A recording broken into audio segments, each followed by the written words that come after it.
Welcome to the World Cup Mood Board here on 99.94.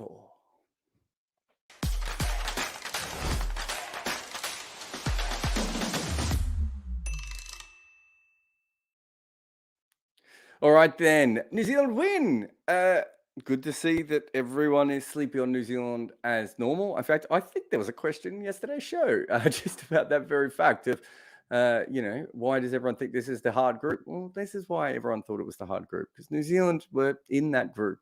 And it was, they just seem to do very well. Again, they look better in a World Cup than we expect them to. And I feel like we as a collective cricket community have learnt nothing.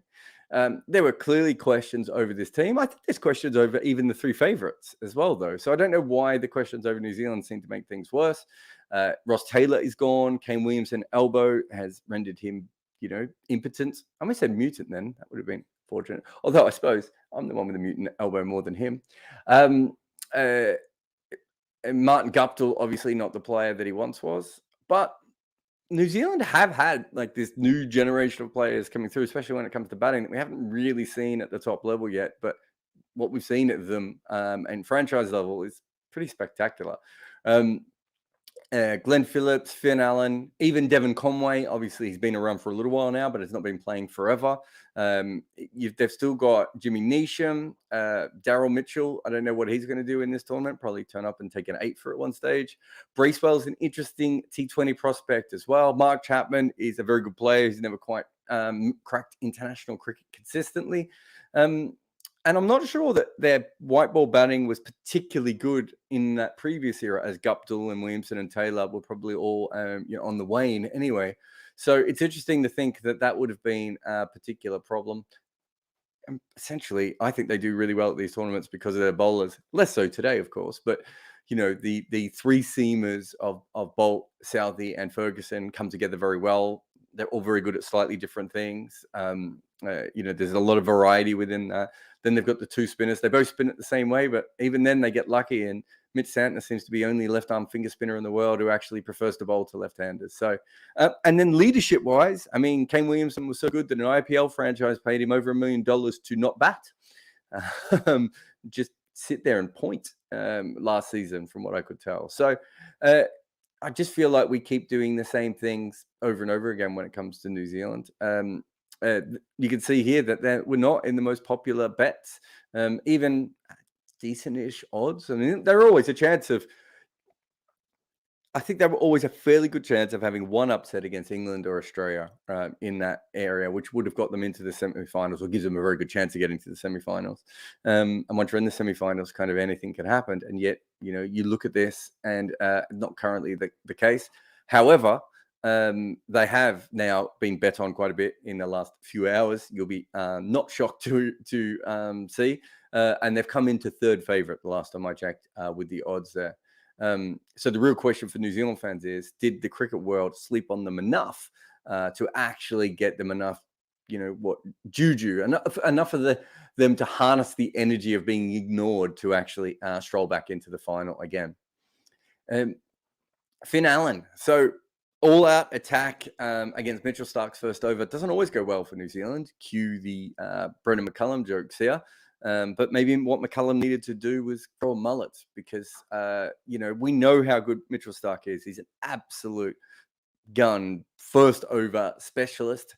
Today he went for 14 runs. And in his career, he's averaged 5.7 runs in the first over for Australia. So, and averaging 23. So he's been pretty magnificent. And Finn Allen hit him everywhere. As you can see from the firework type, what is that? It's not fireworks. It's like an explosion off the bat. Anyway, it really is about Finn Allen.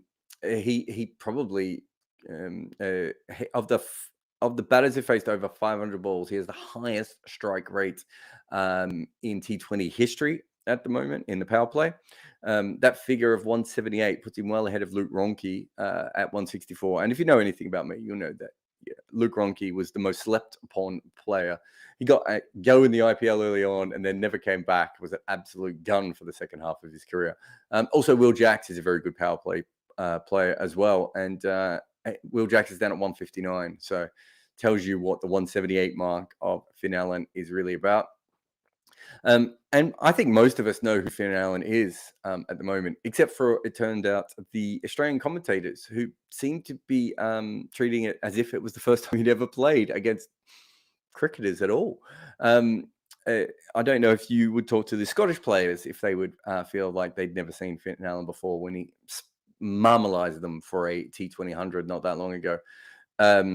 You're also talking about a player who's been sold in the IPL. He's played for 200 franchises. I think he's played a little bit of county cricket as well. He's kind of been around the traps a little bit. And this was his 19th international game as well. So just a fantastic player, Finn Allen. And those who hadn't seen him before got to see him today in his first game ever, which, of course, may not be his first game ever. Also, I think it caused some confusion for some people. They were expecting Martin Guptill. And to be fair, it looks like New Zealand made this decision very late as well. I think even last World Cup, I was saying that, Finn Allen should have been at the top of the order. So I was a bit surprised that it's taken them this long. But it was a huge start today. The Black Caps scored 14 from the first over, 15 from the second over, 17 from the third. They were 46 without loss after 18 balls, and Finn Allen had 35 of them. And he made 42 from 15 balls. It was a big punch in the face to Australia. It's not really expecting how they would have thought about that. And it certainly set the tone. And if you look at the rest of New Zealand's innings, it didn't end up mattering because Australia didn't go that well. But the rest of the innings was disappointing compared to what Finn Allen managed to do. They just got to 200 off the last ball, whereas at one stage, it looked like they could score anything against Australia. On to Devon Conway. In 2017, Devon Conway made a double century for Gauteng. Apologize for pronouncing that incorrectly. But that was in the regional domestic first-class structure of South Africa. It was Conway's last runs as a red ball domestic player over there. Just after that, he sold up his entire life and he moved to New Zealand after suggesting it to his wife over a game of golf. That story, or parts of that story, the fact he left anyway, is certainly well known now. He moved on to Wellington after that, and all that natural talent that he had, and any coaches, I've talked to a lot of South African coaches who'd worked with him, they all thought he was going to be a star and couldn't work out why. He'd never made it work before. Suddenly that was unlocked when he got to New Zealand, and so much so that he was playing, Test cricket as a makeshift opener in England not long after and making big runs there. But he didn't just start making more runs, right? That bit kind of could make sense, change your life, refresh your outlook, start making runs more consistently. We've seen that from other players before. But Conway had never really been known as a white ball player before. In fact, he was a complete anchor in the way that he had played sort of traditionally. You could see here on this graph up here, we've got, he averaged around 30 with the bat in South African white ball cricket at not much more than a run a ball. I think his strike rate's about 112, 113. He's doubled the average. Fine, he's making more runs. But he's also, completely smashing the ball now with a strike rate of 145, 150. These are against domestic teams in South Africa, and quite often in the second, division. And in New Zealand, a lot of that is international cricket as well. He's just been a completely different player, and the way he's gone about it. I think in some ways him just finding form in New Zealand is one part of the story. The second part is he didn't just find form. He literally transformed his game into something that no one had ever seen before. And talking about him changing his game, Conway is so good that Australia didn't even use Glenn Maxwell today. So it could have been the left-right thing because there was left-hander, right-hander at the crease quite a bit. And there were short boundaries always on one side. So it perhaps has something to do with that. But it looked like a matchup thing to me. That may not immediately make sense because he's a left-hander and most left-handers struggle with off-spin. And they do. But if you look at this graph in front of you, you will see that Devon Conway is by far the best left-hander in the world against off-spin. He scores fast while not being dismissed. So you can see Moeen Ali down the bottom, who for some reason we chopped off the bottom of his name, but that's Moeen Ali at the bottom. He scores slightly quicker than Devon Conway, but at a very normal average. A good average, but a very normal one. And then you can see all the way up the top. The only other person anywhere near as quick as Moeen Ali is Conway, who just doesn't get dismissed by them. It's a remarkable record. In fact, there are times when I've seen this before. I think the first time I ever saw this stat, I double-checked to make sure that someone hadn't marked Devon Conway down as left-handed accidentally, and he was actually a right-hander. He's not. He's still a left-hander. He's just this good against off-spin. Now, today, perhaps Maxwell wouldn't bowl anyway, but they got hit for 200 Australia, and Mitchell Marsh probably isn't bowling because of his body at the moment. That's what we're assuming anyway. And Glenn Maxwell didn't bowl at all. I don't think that's an accident. And so it meant that Australia didn't have that flexibility that they sometimes have with their bowling to be able to throw the ball to Maxwell and then to Stoinis. And then if one of the main bowlers isn't doing well, they can help them out. They got no respite today because Conway is so good against left-handers. And the whole matchups thing, it will be talked about all the way through the tournament. I've always said that matchups in cricket are a fascinating beast because they don't work the way they do, particularly in baseball.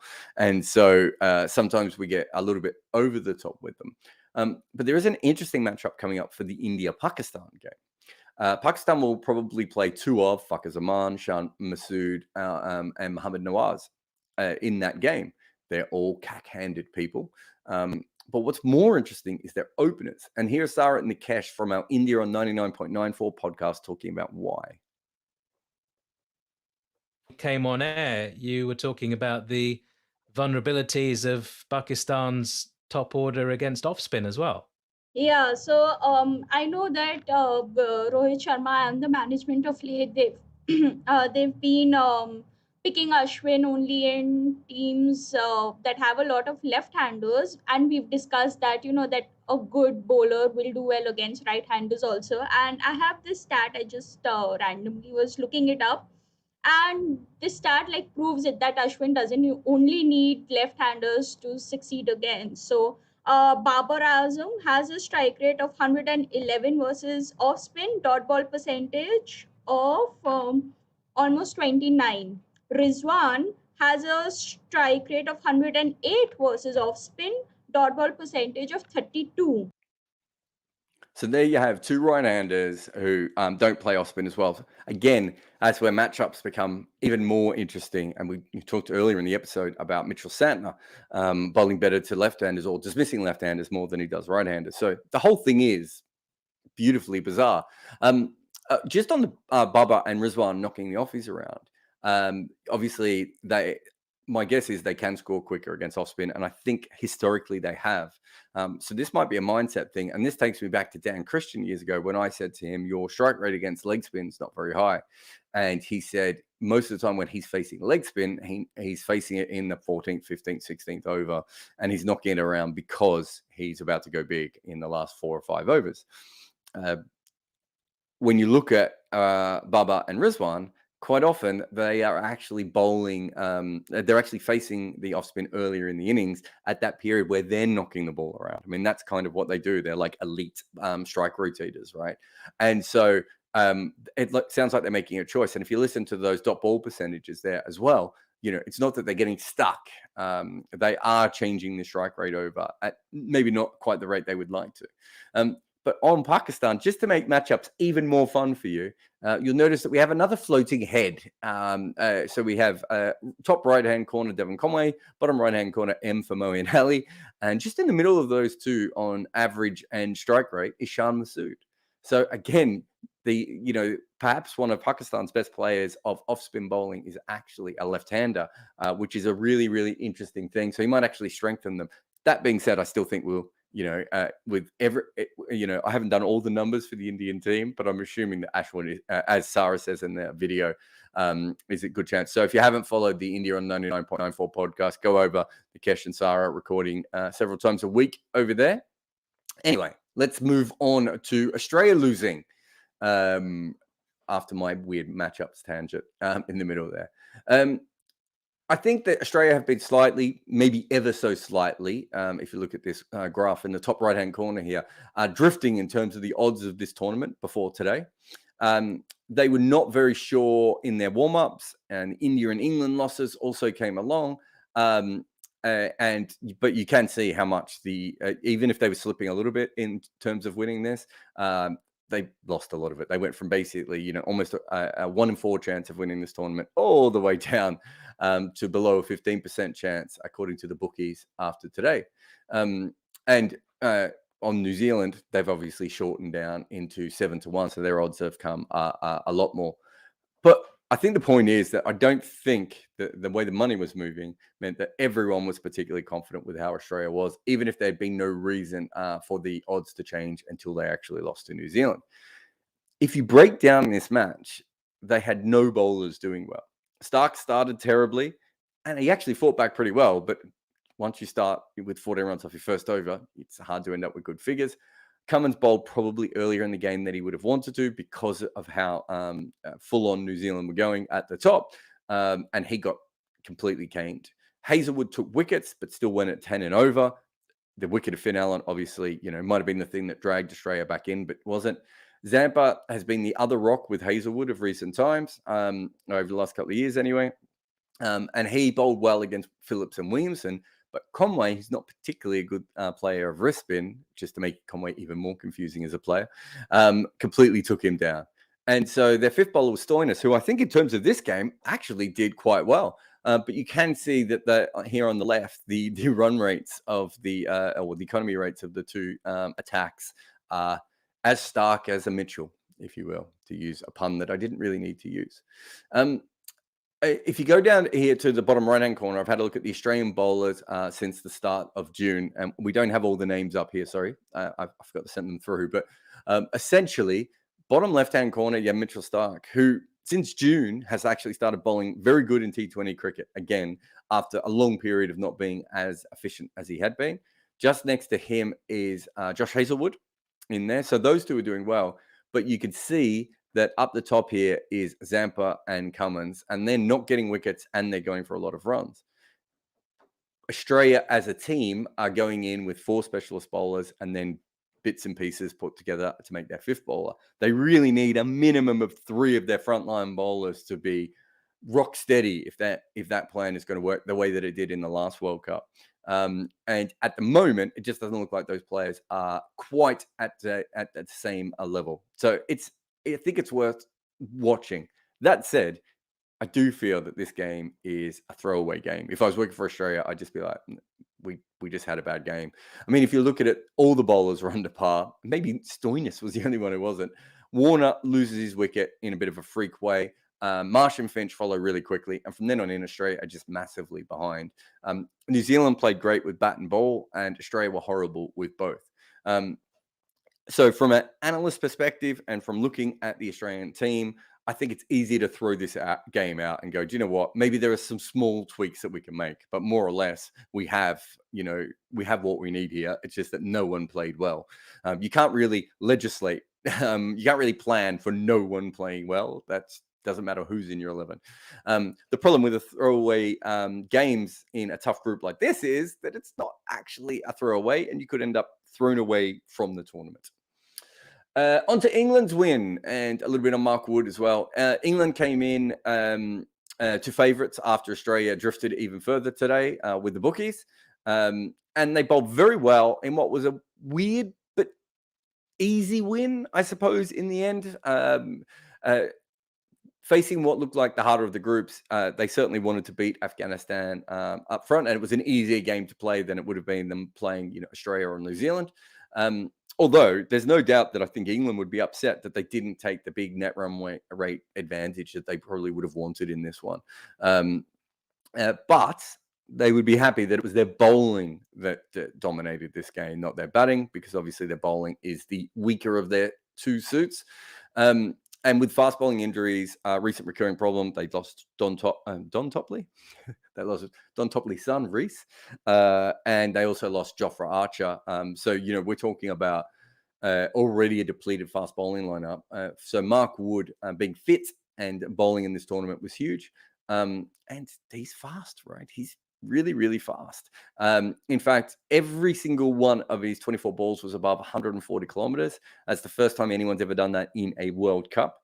I don't think people have done it that often anywhere. You're talking about Lockie Ferguson with maybe on occasions, Anrik Nortje, maybe Umran Malik, those sorts of people. I'm trying to think of, there was a couple of Pakistani fast bowlers as well. Nazim Shah might have done it once or twice. It hasn't been done that much across the game, let alone at World Cups. His average speed was 149 kilometers, which is also a record. That's 92 miles an hour if you need it in the old money. It's worth saying that all those averages and everything I've just said are inflated by the fact he didn't bowl any slow balls. But he also didn't need to bowl any slow balls because he was bowling so fast, and Afghanistan were more in survival mode than any form of destruction. Keeping Wood fit is always the challenge for English cricket. But when he's bowling like this, he is a weapon. And being that they don't have Topley and they don't have Archer at the moment, that's a bit of a problem going ahead for them. And the last international tournament that Wood played a major part in was the 2019 World Cup. That actually worked out quite well for English cricket. So they need him to keep fit for his bowling and apparently keep fit for his running between wickets, just in case that becomes handy. On to Ben Stokes and Sam Curran. Stokes has kind of not played a lot of T20 cricket. I think I made a video a couple of years ago about, his amount of T20 games compared to Kieron Pollard, and it's kind of laughable. And obviously it makes sense. He's had different priorities. He makes money in a different way than Kieron Pollard does, and so they followed different paths. But it means that he doesn't quite have a role, and especially, he's been dropped back into this team because he is still... Just checking. Yep, he's still Ben Stokes, right? Like, it's a hard player not to have in your team because of the qualities that he has, batting, bowling, and fielding. So they've dropped him back into this team, and they have to work out a way to make that work. And today he was given the comfiest armchair ride when it came to bowling. He got the first over and the 7th over. And for those who don't know, that's like the key, the easiest overs in T20 cricket. They're the ones that are attacked the least. That you can, if you've got a player who's a little bit of a weak link, those overs are a very good option to give them on a consistent basis. Also, I've thought before that Ben Stokes actually, because he swings the ball, giving him the ball early in the power play makes a little bit more sense. He gets a little bit lost with the white ball once it stops doing anything.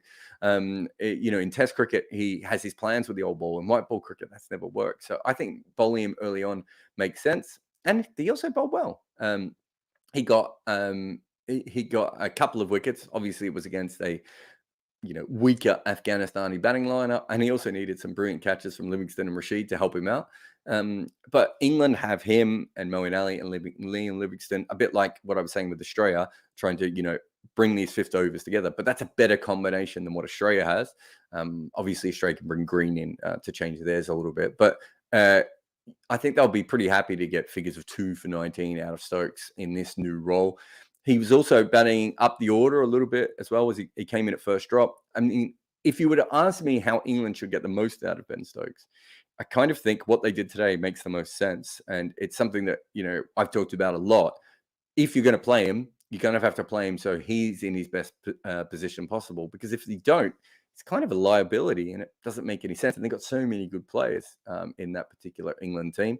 But on to Sam Curran, because Ben Stokes got the new ball.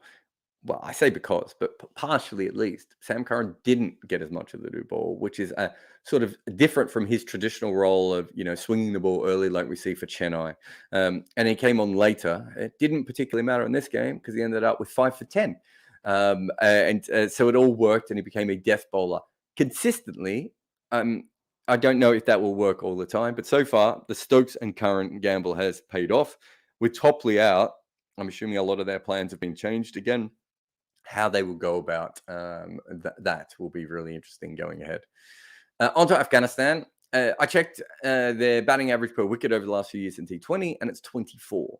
It's low, but not as bad as some of the other teams in this. You can see here on the left there. Well, you could see it on the left. Oh, no. You could see it on the left, and now Muku's fast-forwarded it. Let's see if we get... Nope. Oh, now he's gone everywhere. Well, we'll come back to it in a moment as that's the first real gremlins we've had on this show so far. Anyway, I'm sure Muku will find it. Charlie's asleep. That's how bad our production's going today. But you can see it here on the left. smooth. It's bad. It's low, but it's not low compared to some of the other teams. I'd say it's probably at that sub-elite level. Like if you look at all the other teams above them, Afghanistan, those are the teams that have a realistic chance of winning this tournament. And Afghanistan's sort of at the top of those other teams below. But I was interested to have a look at how they went against each individual team. So on the right, you see it against each individual team on what their batting averages are by wicket. And obviously, they struggle more against the more established teams. So it's the blue are the newer teams, and the red is the more established teams. Any team in the world, that's going to be a fairly consistent pattern. It's not quite as bad as what I expected to see, I think is probably the best way of putting it. So I don't think this is terrible, but I also don't believe this is a consistent batting group. And I don't think they're pushing for a semi-final berth, but they should be looking at getting, 2 wins, maybe even 3 wins if they can find a way to do that. You look at the game today and you know that they have to be able to get to defendable totals.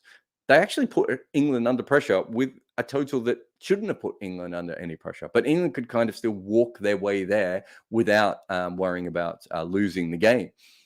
If they'd made 140 in that game today, what would England have felt? I think England would have felt a little bit more nervous in that particular chase. So I think Afghanistan just need to find a couple of games and just make the things work a little bit more. I don't think they need massive totals because they put so much pressure on with their bowling unit. But they have to give those bowlers a chance. I felt sorry for the bowlers today because they did a lot with very little.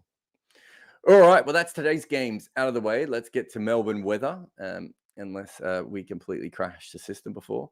We've got here a message from Charlie, my co-writer, who's gone over to Australia for the World Cup. He said, in case it's useful, I went to the shop and the weather update is it's currently very cold in Melbourne. Then his follow-up message was that he'd just seen that it was midnight, and so that's probably to be expected. That's the kind of great analysis you get here on the World Cup mood board on 99.94. Look, I did check the weather though, and at the moment it's currently a 10% chance of raining during the hours of the match. That means that at this stage, the ICC won't have to give back approximately $4.5 million in ticket sales if there aren't enough overs bowled to actually constitute a game. That's the good news. The bad news is that Melbourne, is my hometown, and this is not even something you need to know if you're just from Melbourne. You can't really trust any weather from Melbourne, any reports. It could be hailing tomorrow during the game, or it could be 45 degrees, or it could be hailing while 45 degrees in Melbourne.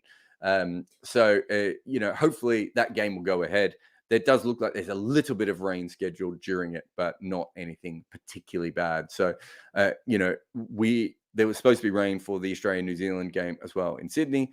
So far, we've got away with it. And La Niñas, is it La Niñas or La Nina? I forgot now. Whatever it's called, at this stage is not affecting the tournament. Let's hope it stays that way.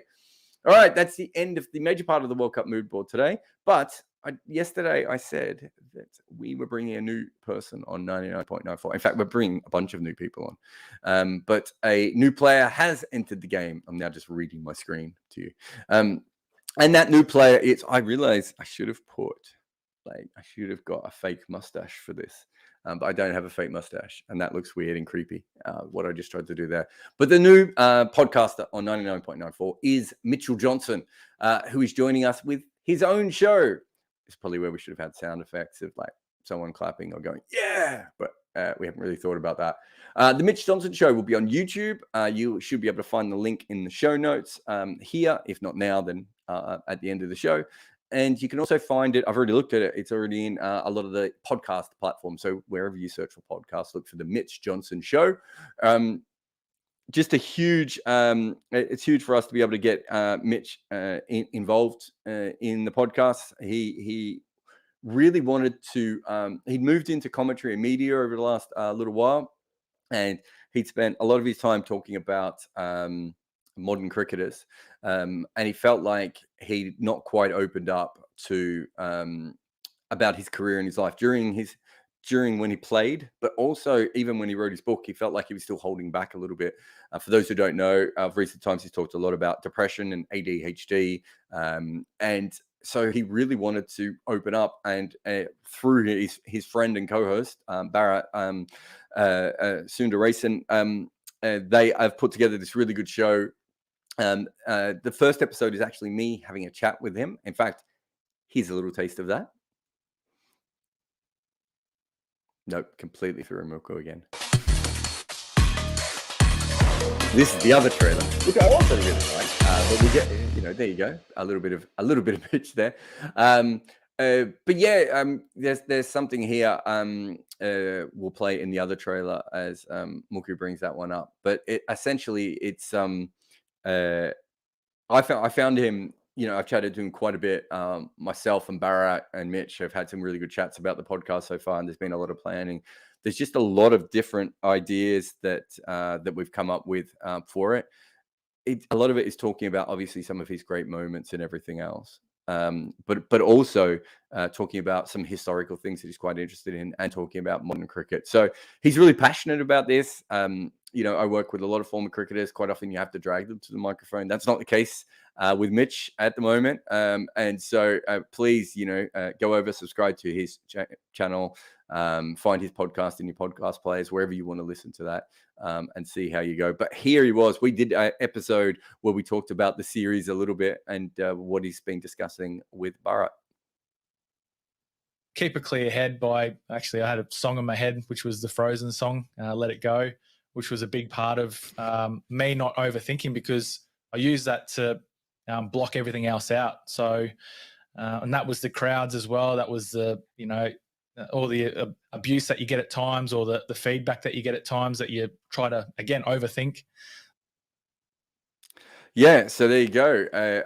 If you're a dad or a mum and you're used to Frozen, you'll be really happy to know that Mitchell Johnson used that song when he was playing in the 13-14 Ashes and destroying England.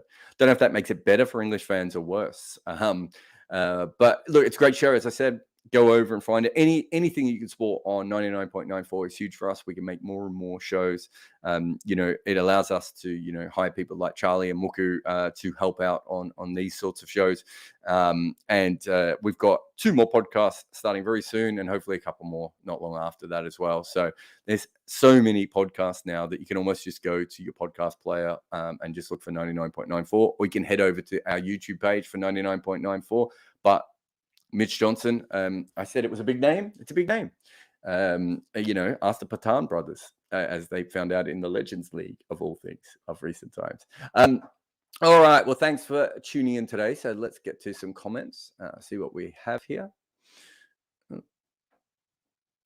What do we have first here? DM95 says, how good do you think Finn Allen can be? Good enough to succeed in the IPL? Yeah, look, I mean, his numbers are going to be depressed eventually, I hope, just because they're ridiculous, right?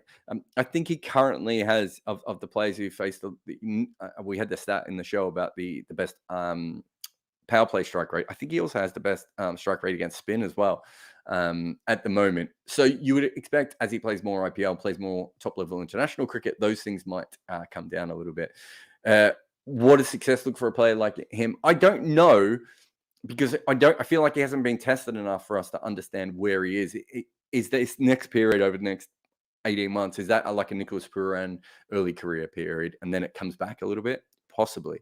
But as it currently sits, I don't see any reason why he can't average 25 with a strike rate of 165 over the next couple of years, playing for every league that will have him. He's a phenomenal talent. And I've been frustrated for quite some time now. I was working for cricket.com last World Cup, and they wanted me to come up with 5 players to watch. And I think they wanted, the famous players. I picked Finn Allen, and they were like, but he won't play. And I said, but he should. He's really good. And, I think you saw what he has available to him today. I think he's a fantastic talent. Sorry. What did Australia do wrong with the ball? So we talked about it a little bit. I think as much as anything, I don't think they did anything particularly wrong. I really like the way that Finn Allen played against Josh Hazlewood, taking his length away a little bit. That's not a particularly easy thing to do with someone at his height and pace. I thought Conway attacked Zampa really well. I don't think Australia were expecting that. I don't think Zampa was expecting that. I think he was probably expecting to be chipped around, and no one else. They only faced a couple of balls, but Conway almost ended up facing what, 3/4 of the balls, and so Zampa couldn't really get away from him. When he bowled to everyone else, he seemed to bowl quite well.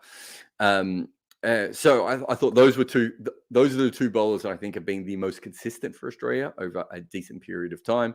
Cummins got dragged into the attack a little bit early. And as I said, Stark, I think he went for 14 in that first over. I think Charlie might have written in the script. I might have forgotten to read it out. But there was a couple of shots that Finn Allen hit that he mishit and could have got away. After that, I thought Stark bowled really well. And then Stoinis, I think in a game like that, if Stoinis goes at 10 and over, that's probably below par for him realistically. So yeah, it wasn't ideal. When you have so many, it's one of those things, having worked for teams, when you have a game like that, when so many players don't play well, it's very rarely the game plan that's the problem. It's very rarely that that it's selection that's a problem. It's just usually that a bunch of players have turned up and not had a good day all at the same time. And that's how you end up getting smashed in the face the way that Australia was. Australia don't have any good T20 bowlers. Well, they do. I mean, we don't know what Stark's going to come back as because he doesn't play enough T20 cricket, a little bit like we were talking about with Stokes. But Stark was the best T20 bowler in the world between 2012 and 2015, right? That's a long time ago. So he might be finished. That's a different argument. I'm not sure he is. Cummins is one I just think is quite often used incorrectly.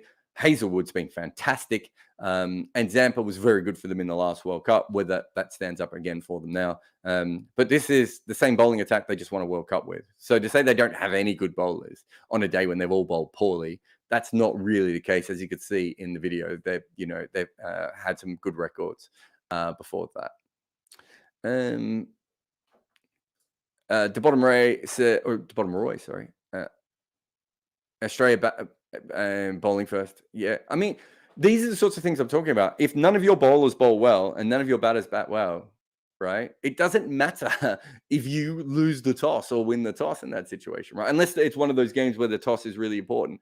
I didn't see anything in that game that said that the toss was massively important. Finch, Maxwell, and Marsh timed the ball fine in their second innings. It's not like the conditions changed or anything like that.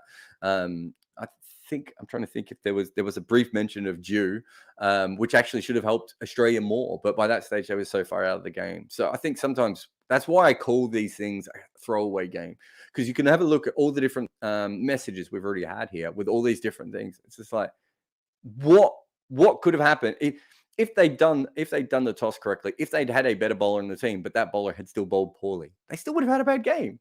Right? That's how these things work. And you've got to understand these things a little bit. Pranav says, how do you rate Asmatullah's batting? If he isn't contributing much, do you think Afghanistan might be better served with Naveen playing ahead of him as a second seamer and KS in for Farid? I mean, it's hard to fit KS in as another bowler on your particular thing. I think they need to make 140 and 150, and I'm not saying he's ideal to be able to do that, but I would rather them at this stage in their development be playing guys that will help them get to 140, 150, 160 on really good days, right? And the odd game where they'll, their hitters will go wild, because I think their bowlers can back that up. I'm not sure. I mean, you look at what you see there. I'm not sure they needed an extra bowler on that side. Even if I understand what you're saying, he's not batting particularly well, but I just don't see how that would have helped them in this game, if that makes sense. PJ Back says, New Zealand are my favourites right now because of how smartly they played. They've got a very good chance of getting through to the semi-finals, probably a higher percentage chance than England do at the moment. So from that perspective, that's fine. I thought they played very well against Australia. I thought they won a few of the key battles. But it's a bit like you don't want to overreact from Australia losing that game. And you also don't want to overreact from New Zealand winning it. New Zealand, who was their worst player? Williamson and Phillips probably struggled a little bit with the bat. Santner went for a couple of extra runs maybe than you would have wanted, right? That's a really good game of cricket. So when you talk about their tactics, yes, everything came off, but also everyone was playing really well. That's not going to happen all the time. So you do have to factor that in when you're thinking about how things will go. That said, confidence is a really important thing in this tournament because of how short it is, and they have that. And as you said, they did play smart. I don't think we could argue with that. Fahim says we're Australia too relaxed. I didn't go into it too much, but one thing, I didn't think they were too relaxed. I don't think that's the best way of putting it. I did think that there was just something a bit odd about their warm-up summer. Well, it's not. Is it summer in Australia? It's not summer in Australia yet. But their warm-up period. I can't quite put my finger on it, but I just felt, having worked with teams and having followed cricket for a long time, but also having followed other sports, it did feel like either they didn't know what their best team was, or they were so confident of everything falling together at the time that they could kind of try everyone coming in. But I didn't quite feel like it was. I'm not surprised they didn't play a good game here based on what we have seen in the warm-ups. And I'm not one of those people who go, oh, this happened in the warm-up, so it's really important, because, there was that weird game where, they had the silly 11 playing against India, where is it, one of the Indian bowlers, whoever it was who took the wickets, I've forgotten now, it came on at the end. That was a ridiculous game. But even looking at some of the other games, even the West Indies at times, I just felt that they weren't particularly prepared the way that you would have wanted them to be for that sort of thing. So is that relaxed? I don't know. It just felt like they weren't rolling in the same direction that perhaps everyone was. But to be fair, the reason I didn't write about it is because South Africa had a ridiculous warm-up. New Zealand have been warming up in New Zealand. India, the split schedules and everything. I'm not sure anyone's warmed up perfectly for this tournament. And so I think it's unfair to say that Australia didn't get the most out of their warm-ups. But I do have a feeling that maybe they didn't hit the ground running as much as they should have. But these things happen. You could argue they shouldn't, but they do.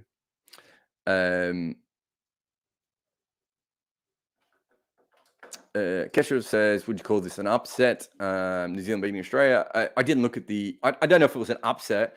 My guess is that Australia would have been favourites. It was really interesting listening to the Australian commentators and everyone else on that particular game, because everyone else didn't seem as surprised as the Australian commentators did. So perhaps in Australia it will be seen as an upset.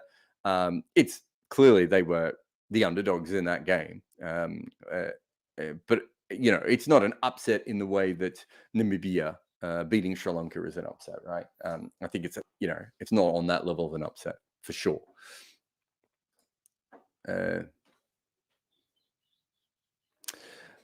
Sports Breakdown says, how do you see Bhuvi doing against Baba and Rizwan in the power play? Well, I mean, they're so good at keeping their wickets. I wonder, other than Shaheen Afridi himself, I wonder what bowler could consistently trouble them. That said, Bhuvi bowls balls that trouble any players in the world. I think everyone who's ever been to this channel knows I'm very much Team Bhuvi. I've been a huge fan of him for almost from the first time I ever saw him bowl. I think he's a good fan of that. He's just a fantastic player. He's going to move the ball around early on. Any bowler who moves the ball around early on to top order players is a chance of getting a wicket. Those two have just been so very good at handling that.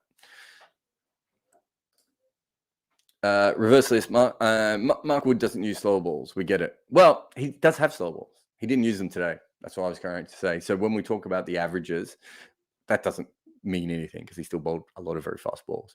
But the whole average per over, it's like, I wonder how many times Lockie Ferguson or Anrik Nortje might have done that, but they use more slow balls. Whereas Mark Wood is more one of those. He's one of the few bowlers left who has one but doesn't use it very often. But he does have a cutter, so he does actually have a slow ball reverse list. So hopefully you get that. Roll says, "Will England miss Joe Root in the World Cup?" Well, I mean, he hasn't been playing T20 cricket consistently. I did wonder about the whole Owen Morgan thing at a certain point of does he fill Owen Morgan's role? But I think Dawid Malan has done so well. They probably see Dawid Malan as the Joe Root player at the moment. Dawid Malan's obviously not quite as good as Joe Root, but Dawid Malan spent the last few years playing a lot of T20 cricket. And, Joe Root hasn't. They've moved on. So there we are.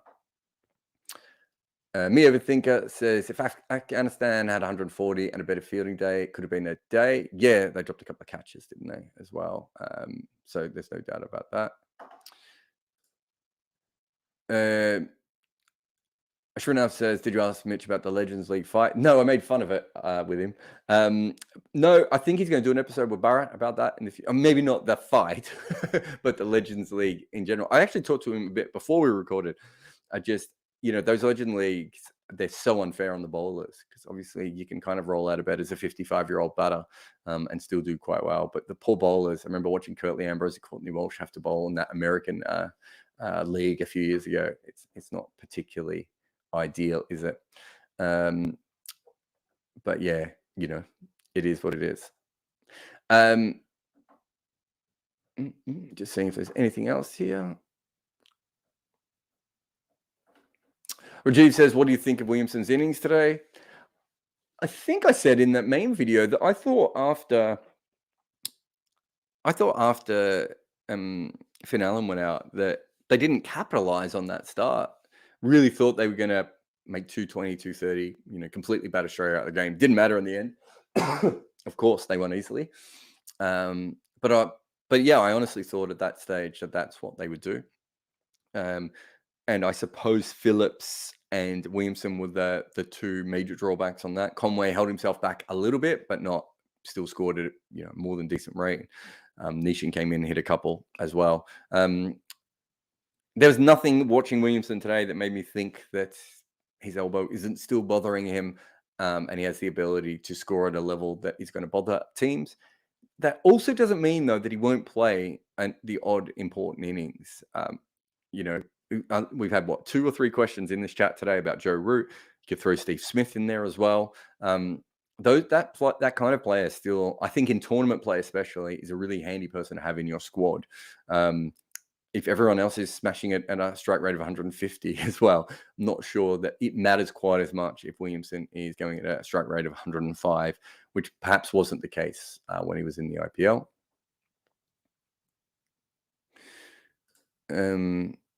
Shamana says, did Australia make the right decision with Finch over Smith? I'm assuming he's saying. I think if you're going to pick one, I would pick Finch. But in a perfect world, if you thought, it'd be better to interchange them for different games and different lineups, I would have thought. I thought Finch looked okay today, weirdly enough. That was a failure to execute his shot. It'd be interesting to see how he goes in the whole tournament. Someone's asked me about my fantasy team. I don't have fantasy team. Let me just see what else we've got here. QTW says, what are your thoughts on the recent T20 struggles of Ken Williamson? Go back on the channel. Did a huge deep dive about it. I think the whole thing's really interesting. It's not, whether he has the ability to do that because of his arm and his elbow, I don't know. But it's very, very fair to ask what he's going to be able to do in the future. And I'm not going to, just so you know, I'm more than happy to answer any questions. But if you put the same question in like 12 times, I'm not going to answer it on principle as much as anything else if you're going to spam. But last question about New Zealand. Mitchell, Bracewell, Milne, Guptill sitting out. Would you be tempted to use at least 2 of them for the upcoming matches? I thought Bracewell might play in this game. I think he's an interesting prospect in T20 cricket. He's such a brilliant hitter of the ball. I don't see Guptill coming in. Mitchell, where does Mitchell fit in this current team? I mean, if Mitchell's going to come in, he would come in for Williamson, I would have thought. And Milne, I suppose if you want to rest and rotate your bowlers a little bit. But at the moment, I mean, they've won a game. unless there's a matchup specific or an injury specific, or they're trying to rest people going ahead. I don't see any reason to make a huge change in that particular lineup. But yeah, they might have plans ahead of times with some of these teams. So with that in mind, they might have just been like, okay, so when we play Australia, we'll play this lineup, and when we play Afghanistan or England, we'll play this lineup, however that may be. Again, if you're going to spam questions, I'm not going to answer them, so I'll just answer a couple more here. Shrinov says, do you see Hardik Pandya having an effect this tournament with the ball? Well, yes, because I think he's going to have to. I suppose your question there is whether you see it as a positive effect or a negative effect is the interesting part of that.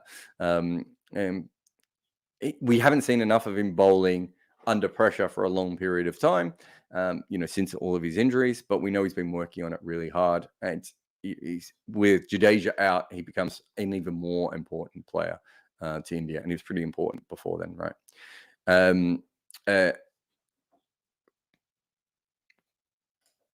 What have we got here?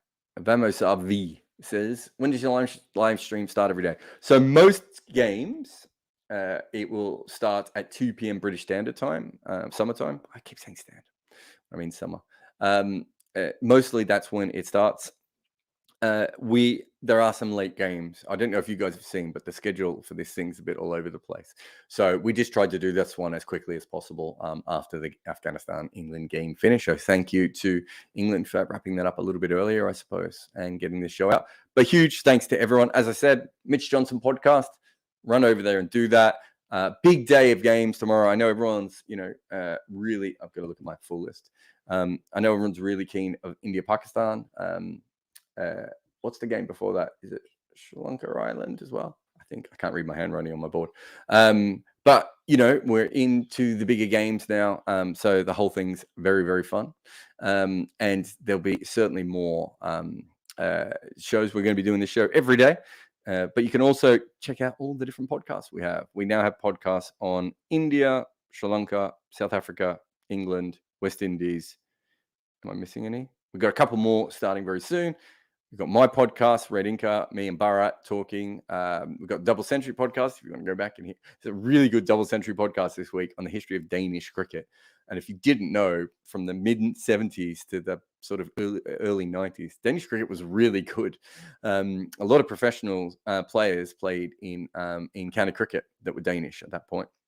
Really interesting little story. And of course, the Mitch Johnson podcast, which you should literally, the minute I stop this, you should go over there and you should listen to Mitch and me talk about it. And then on Monday, new episode drops. First episode with Bharat and Mitch talking about his life. So thank you very much to everyone. But I'm going to end the World Cup mood board right here on 99.94.